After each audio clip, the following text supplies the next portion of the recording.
হিন্দু সম্প্রদায়ের লোকেরা বলতেছে, হায় হায় আমরা নিরাপত্তাহীন, আমাদের বাড়িঘর নাই, আমাদের এই নাই, আমাদের সেই নাই। প্রত্যেকটা মন্দির, প্রত্যেকটা হিন্দুদের উপাসনালয় পাহারা দিয়েছে মাদ্রাসার ছাত্ররা। এরপরে বৈষম্য বিরোধী আন্দোলন যারা করেছে, স্কুল কলেজ ইউনিভার্সিটির ছাত্র, তারাও দিয়েছে। বলে, হুজুর আপনারা কেন দিয়েছেন? আমরা এই জন্যই দিয়েছি, ডিল যেই মারুক না কেন বলবে যে টুপিদারিওয়ালারা মেরেছে। কথা ঠিক না বেঠিক? আমরা যদি হিন্দু সম্প্রদায়ের নিরাপত্তার ব্যবস্থা করতে পারি, আমরা সাম্প্রদায়িক কেমনে হইলাম? কেন আমাদের সাম্প্রদায়িক বলো? আমরা জঙ্গি। জঙ্গি এটা আমাদের মুসলমান যুবকরা বলে, কিন্তু ওদেরকে শিক্ষা দিয়েছে শব্দটা পশ্চিমারা, যারা ইসলাম মুসলমানকে ধ্বংস করতে চায়। এই গত সরকার, এই সরকারের মন্ত্রীরাও দফায় দফায় এই জঙ্গি, এই সন্ত্রাস, এই টুপি দাড়িওয়ালাদের বিরুদ্ধে নানাভাবে কটাক্ষ করেছে। আমরা জোর গলায় প্রতিবাদ করতে পারি নাই, কেন জানেন? আমারে ধরে নিয়ে জঙ্গি বানায় ফেলবে। আজকে পরিষ্কার বলি, এই যুবক তোমাকে বলি, তুমি দেখো তোর ইমাম সাহেবের সঙ্গে সম্পর্ক তোমার আছে। এই মাদ্রাসার ছাত্ররা চীন জাপান থেকে আসে নাই। তোমার ভাই, তোমার ভাতিজা, তোমার এলাকার এই মাদ্রাসাগুলো, এগুলো কোনো দুর্গ নয়। এই মাদ্রাসাগুলো ওপেন। মাদ্রাসা মসজিদে তুমি যাও, মাদ্রাসার ঘরে তুমি যাও, মাদ্রাসার ছাত্রদেরকে তুমি দেখো। বাংলাদেশের প্রত্যেকটা মাদ্রাসা এলাকার লোকদের অনুদানে চলে। এগুলো জঙ্গলে কিংবা সমুদ্রের বুকে একা একা কোনো মাদ্রাসা চলে না। এই দেশের মানুষ প্রত্যেকটা মাদ্রাসায় প্যাট্রোনাইজ করে, সহযোগিতা করে, ছাত্রদের সঙ্গে মহাব্বত রাখে, মাদ্রাসা মসজিদে গিয়ে নামাজ পড়ে। মাদ্রাসার ছাত্রের 24 ঘন্টা তার সামনে উন্মুক্ত থাকে, কখন সে জঙ্গি হবে, কখন সে ট্রেনিং দিবে। হ্যাঁ, শামসুদ্দিন মানিকের মতো সেই চোর, যেই চোর কলাপাতা বিছায়া শুয়ে আছে জঙ্গলে, গলায় গামছা লাগায়া যাকে সীমান্ত এলাকা থেকে ধরে নিয়ে আনা হয়েছে, এই চোর, এই বেঈমান, এই নাস্তিকদের গোষ্ঠী টেলিভিশনে টকশোতে আলেম ওলামা মাদ্রাসার ছাত্র দাড়িওয়ালা টুপিওয়ালাদের বিরুদ্ধে বিশুদ্ধার করেছে। আর ক্ষমতাসীনরা তাদের কথায় লম্প জম্প করেছে, দাম্ভিকতা প্রদর্শন করেছে। জাতির সামনে আগেও বলেছি, পরিষ্কার বলেছি, হ্যাঁ আমি দিন প্রতিষ্ঠার কথা বলি, আমি কোরআন প্রতিষ্ঠার কথা বলি, আমি ইসলামের জন্যে, দেশ রক্ষার জন্যে জেহাদের কথা বলি। আমি জঙ্গি নই, আমি সন্ত্রাসী নই, আমি এই পৃথিবীর সবচাইতে নিরীহ, সম্ভ্রান্ত, ভদ্র। আমি নিরীহ নই শুধুমাত্র, আমি সমাজের মানুষের সঙ্গে কাঁধে কাঁধ মিলিয়ে চলি। যারা আলেমদের জঙ্গি বলেছে, আলেমদের সন্ত্রাসী বলেছে, এই মহল্লায় যদি কেউ থাকে, পাড়ায় যদি কেউ থাকে, এলাকায় যদি কেউ থাকো, তওবা করো। আল্লাহর কসম করে বলি, ক্ষমতাসীনদের পরিণতি দেখো। তওবা না করলে এখানেও তোমরা লাঞ্ছিত হবে, পরকালেও লাঞ্ছিত হবে। ভুলেও এই ধরনের আলেম ওলামা ছাত্রদের লক্ষ্য করে জঙ্গি সন্ত্রাসী বলবেন না, সাম্প্রদায়িক উগ্রবাদী বলে গালি দিবেন না। আপনি দেখেন না, চীন জাপান থেকে ছাত্ররা আসে আপনার মহল্লার। এই ষড়যন্ত্র হচ্ছে পশ্চিমাদের। তাফসিরের কিতাবে একটা ঘটনা আসছে, আমি লম্বা করব না, ঘটনাটা বলে আমি আমার প্রোগ্রাম আলোচনা শেষ করে দেব। মিস্টার ইবলিস তার পরিষদ নিয়ে বৈঠকে বসছে। বৈঠকের প্রতিবাদ্য বিষয় কি, এজেন্ডা কি? ওই যে যুবক, সে এক আলেমের সঙ্গে সম্পর্ক রাখে, এই সম্পর্ক ছিন্ন করে দিতে হবে। আপনারা বলবেন, হুজুর কেন? মিস্টার ইবলিসের অভিযোগ হলো, যুবক যদি আলেমের সঙ্গে সম্পর্ক রাখে, তো আলেম থেকে দ্বীনি নানা বিষয়ে জিজ্ঞেস করে করে বুঝে নিয়ে দ্বীনের উপর আমল করবে। আমি এই যুবককে বক্তব্যে পড়তে দেই নাই, মাদ্রাসায় পড়তে দেই নাই, এখন সে কোথাকার এক মৌলবি পেয়েছে, তার পিছনে পিছনে ঘুরে যাও। যুবকের সম্পর্ক আলেমের সঙ্গ থেকে ছিন্ন করে দাও। একদল গেছে, কিন্তু যুবক তো আলেমকে মহব্বত করে আল্লাহর জন্য। অনেক ষড়যন্ত্র করেও আলেমের সঙ্গে সম্পর্ক ছিন্ন করতে পারে নাই। আসছে ইবলিসের কাছে, এই কি খবর? কয় না, সম্ভব না। যুবক আলেমকে মহাব্বত করে আল্লাহর জন্য বহু চেষ্টা করেছি।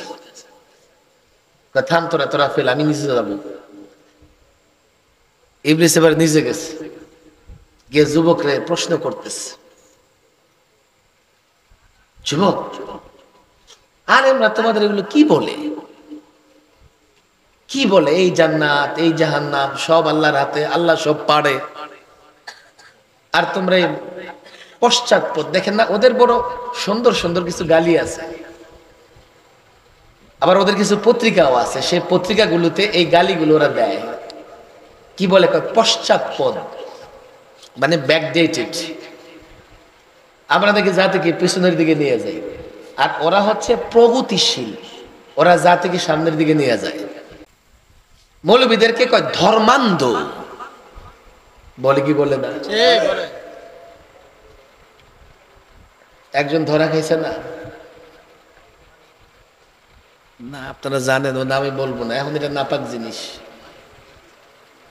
দুইটাই ধরা খাইছে, ইনো মেনন দুইটাই ধরা খাইছে।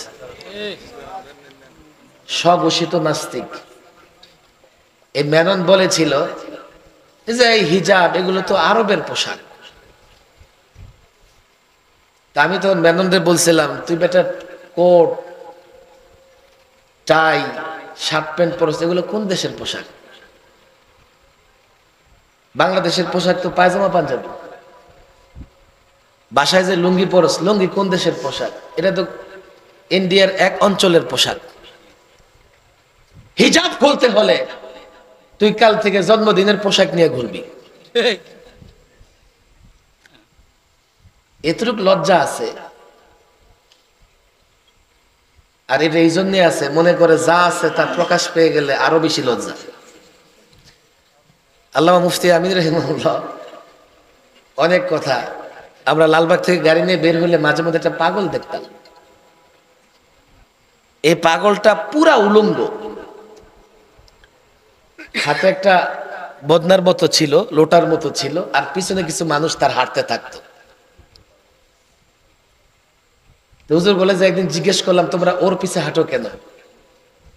হুজুর ওর ভিতরে অনেক কিছু আছে।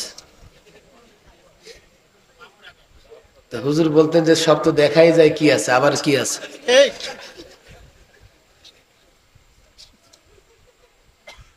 ওদের সব দেখাই যায়, ওরা কাপড় খোলুক আর না খোলুক। হিজাব আরবের পোশাক পরা যাবে না। আবার সে আরবে হজ করতে গিয়ে জমজম নিয়ে আসো কেন? জমজম তো আরবের পানি। আর হিজাব যদি আরব থেকে আসে, নামাজ তো আরব থেকে আসে, তো মাঝে মধ্যে আবার মসজিদে গিয়ে সেজদা করো কেন? এই ভণ্ড নানা সময় ইসলামের নানা বিষয় নিয়ে কটাক্ষ করেছে, তিরস্কার করেছে। আর মিস্টার ইনু ওই কুলাঙ্গার পার্লামেন্টে দাঁড়িয়ে আল্লামা আহমদ শফিকে তেতুল হুজুর বলে কটাক্ষ করেছিল।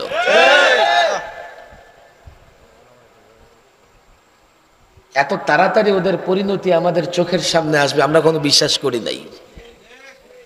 শুধু মনে মনে ভাবতাম আল্লাহ কবে ধরবা। বিশ্বাস ছিল আল্লাহ ধরবে, বিশ্বাস ছিল আল্লাহ ধরবে।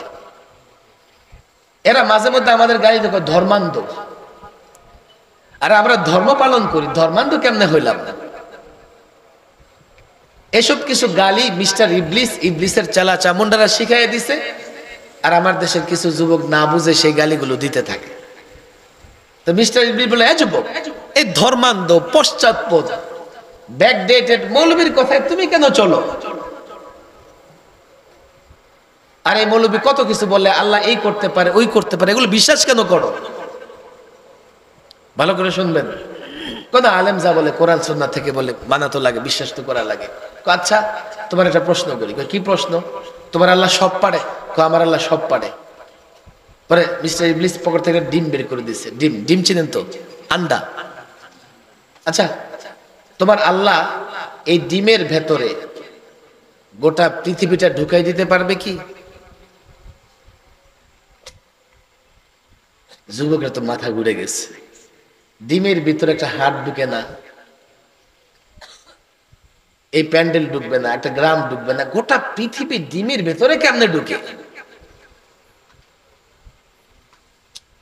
সন্দেহ পড়ে গেছে। ইবলিস কয় কাজ হয়ে গেছে, যাও শেষ। আল্লাহর কুদরত, আল্লাহর কুদরতে তোমার সন্দেহ তৈরি হয়ে গেছে। আল্লাহ সব পারে। এবার গেছে মৌলভী সাহেবের কাছে। এই মৌলভী সাহেব এগুলো কি বলেন?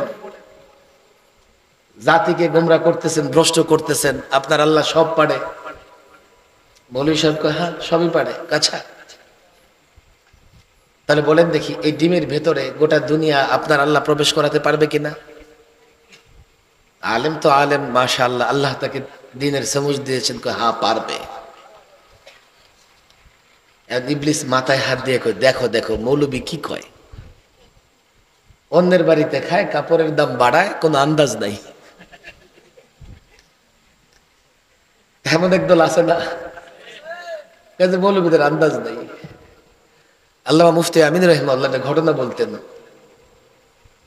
এক ইঞ্জিনিয়ার আলেম ওলামা পছন্দ করতো না, মাদ্রাসায় ঢুকছে, ঢুকে দেখে একটা ছাত্র হাউজের পারে বসে উজু করতেছে। দেখেই তার মেজাজ গরম। এই বলবি কি করো? বলে উজু করতেছি। ওই যে অন্যের বাড়িতে খাও, কাপড়ের দাম বাড়াও। আচ্ছা বলো দেখি হাউজে কয় বালতি পানি আছে? আচ্ছা বলেন দুনিয়ার কেউ তার বাসার হাউজে কয় বালতি পানি আছে কোনদিন মেপে দেখেছে? এ মাদ্রাসার ছাত্র, ছোট ছাত্র, সে কবে ভাবতে গেছে হাউজে কয় বালতি পানি? কিন্তু ওরা জানে না, মাদ্রাসার ছাত্ররা নরম ব্যবহার করে, ভালো ব্যবহার করে, কিন্তু মনে রাখতে হবে আশিদ্দাউ আলাল কুফার।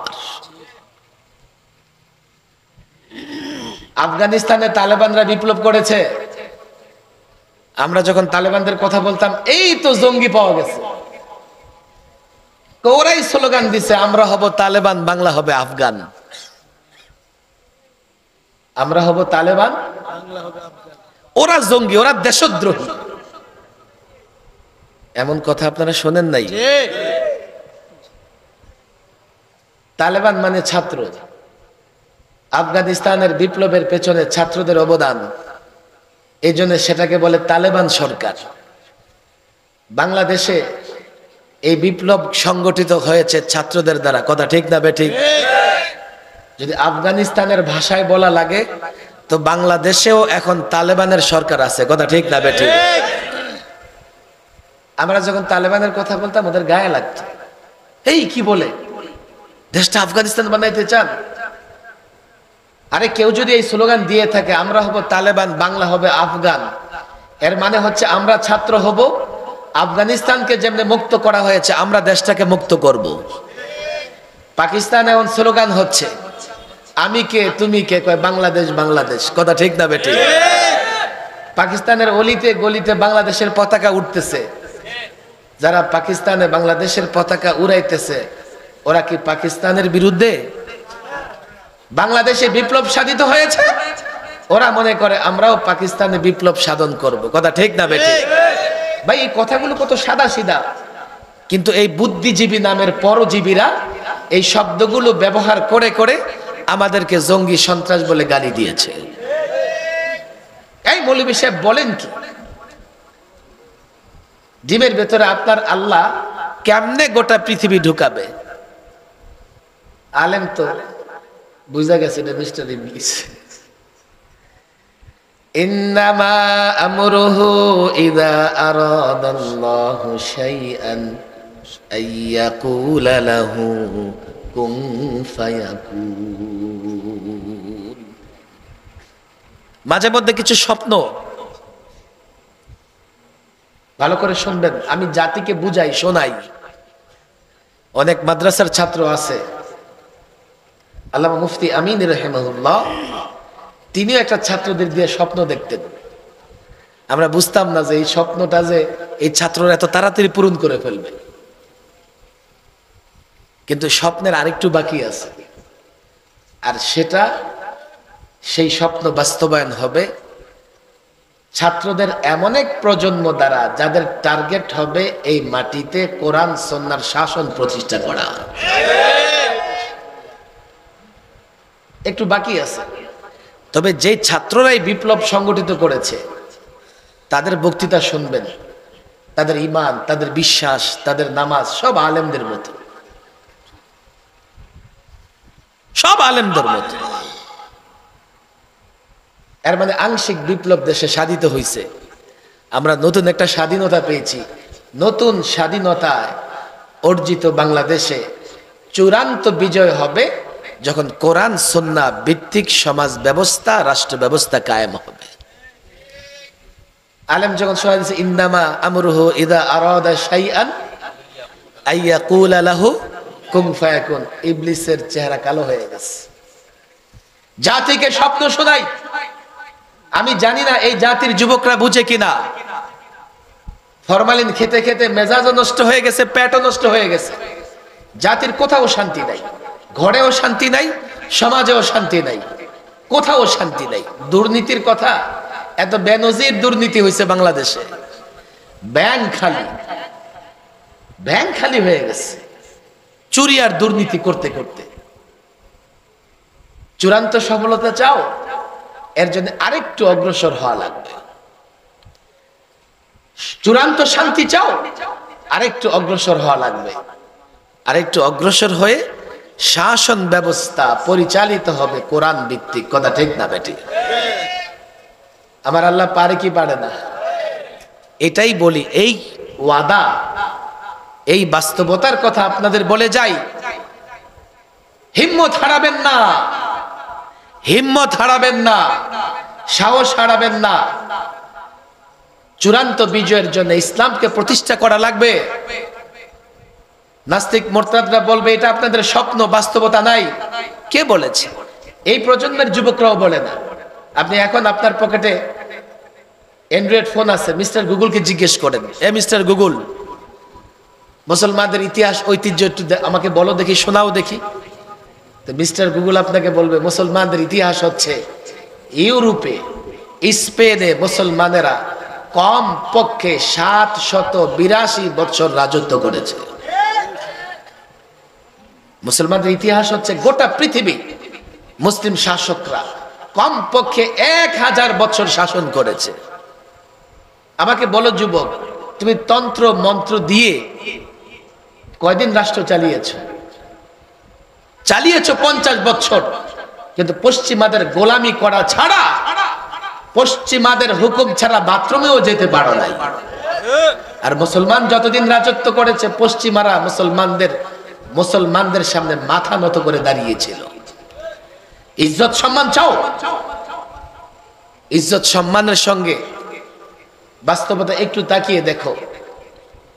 আজকে এক একটা মুসলমান রাষ্ট্র পশ্চিমাদের গুলির টার্গেটে পরিণত হয়েছে। সব মুসলমান রাষ্ট্রগুলো মুক্ত করে ইজ্জতের জিন্দেগি যদি চাও, রাস্তা একটাই, কোরআন এবং সুন্নাহর পথ ধরে চলতে হবে, পাক্কা ওয়াদা করতে হবে। তাহলে ইনশাআল্লাহ আমাদের চূড়ান্ত বিজয় আসবে। এই বিষয়গুলো আমরা যারা জানি আর যারা জানে না, কোনোদিন বরাবর হতে পারে।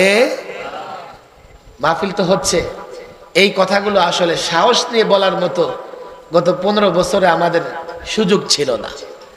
নানানভাবে আমাদের উপর টর্চার করা হয়েছে। এখন একটা সময় আসছে, আমরা ইনশাআল্লাহ, আমি আপনাদের বলি, দেখেন এখন ওয়াজের চাইতে আমলের সময়টা আরো বেশি দরকার। আলেমদের কাছ থেকে জেনে নেবেন, কিন্তু ইসলামের প্রত্যেকটা বিষয় আমলে রূপান্তরিত করার চেষ্টা করবেন। এই যুব সমাজ, আমি তাদেরকে বলি, দেখো এলাকার যুবকদের বলি, চূড়ান্ত দিন প্রতিষ্ঠার জন্য কাজ করো।